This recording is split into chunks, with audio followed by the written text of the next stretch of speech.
अस्सलामुअलैकुम। मलकवाल से सकलैन साबरी की रिपोर्ट। मलकवाल में संपार्स यूनियन रेलवे पाकिस्तान का इजलास हुआ। इजलास में रेलवे पाकिस्तान, असिस्टेंट मास्टर्स और यार्ड स्टाफ की यूनियन ने शिरकत की। रावलपिंडी डिवीजन और मरकजी सदर जाहिद खान, जनरल सेक्रेटरी मोहम्मद अली, नायब सदर सैयद शब्बीर हुसैन बुखारी, सीनियर रहनुमा तारक फारूकी और दीगर रहनुमाओं ने अजलास से खिताब किया।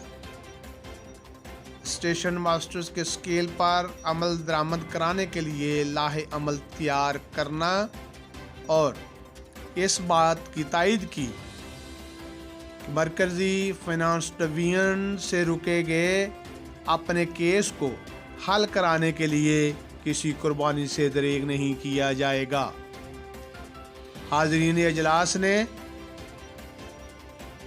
रहनुमाओं के खिताब पर अमल करने की यकीन दहानी कराई।